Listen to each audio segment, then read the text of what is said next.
அப்படி இல்ல,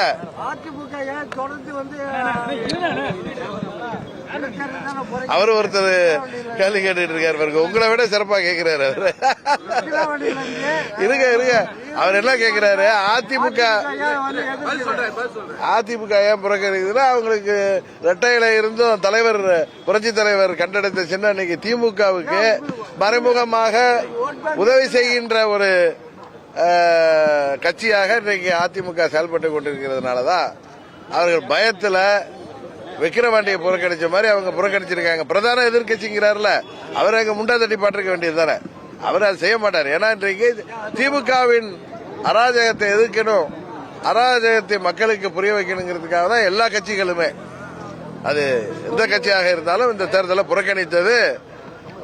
இதில் ஒன்றும் பெரிய தமிழ்நாட்டை தலையெழுத்தை மாற்றுகின்ற தேர்தல் இல்லை. இதுல யாருக்கும் பயம் இல்லை.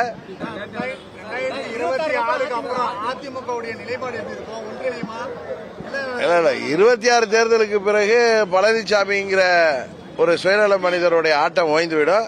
அதனால 2026 தேர்தலுக்கு முன்பே அம்மாவின் தொண்டர்கள்லாம் விழித்துக் கொண்டார்கள் என்றால் அது அந்த கட்சிக்கு பாதுகாப்பாக இருக்கு. இல்லை என்றால் தேர்தல் முடிந்த பிறகுதான் அவர்கள் நான் சொல்வதை புரிந்து கொண்டு அங்க உள்ளவங்க ரெட்டையில எல்லாம் பழனிசாமி இருக்கேன்னு தங்களை ஏமாத்திக்கிட்டு பழனிசாமிக்கு தொடர்ந்து காவடி தூக்குனாங்கன்னா பழனிசாமி அந்த கட்சிக்கு முடிவுரை எழுதிவிட்டு ஓடிவிடுவார்.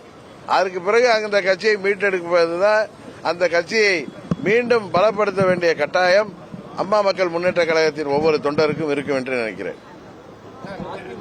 ஜனநாயக முறையில தேர்தலை சந்தித்தாதான் எந்த கட்சி, ஆளுங்கட்சியா இருந்தாலும் சரி எதிர்கட்சியா இருந்தாலும் ஜனநாயக முறையில தேர்தலை சந்தித்தாதான் மக்களுடைய நிலைப்பாடு இருக்கும், கட்சியுடைய வளர்ச்சி இருக்கும்.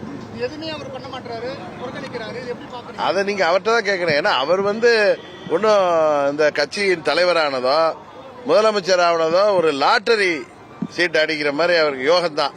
அதனால அந்த கட்சியை இன்றைக்கு தான் ஜெயிலுக்கு போயிடாம இருக்கிறதுக்கும், தான் மேல கொலை கொள்ளை வழக்கு வந்துடாம இருக்கிறதுக்கும், ஊழல் வழக்குகள் வராம இருக்கிறதுக்காக திமுகவிற்கு பி டீமாக செயல்பட்டு கொண்டிருக்கிறார். அதனால அம்மாவுடைய கட்சி இன்றைய திமுகவின் வெற்றிக்கு மறைமுகமாக பயன்படுத்துவதன் மூலம் தன்னை ஜெயிலுக்கு செல்லாம பாதுகாத்துக் கொள்வதற்காக அந்த கட்சியை சுயநலத்திற்காக பழனிசாமி போன்ற சிலர் பயன்படுத்திக் கொண்டிருக்கிறார்கள். இது 26 தேர்தலுக்கு பிறகு பழனிசாமியால் அதை தொடர்ந்து செய்ய முடியாமல் அதை விட்டு விலகி ஓடிவிடுவார். அதான் உண்மை. செய்திகளை உடனுக்குடனும் துல்லியமாகவும் தெரிந்து கொள்ள சப்ஸ்கிரைப் பண்ணுங்க.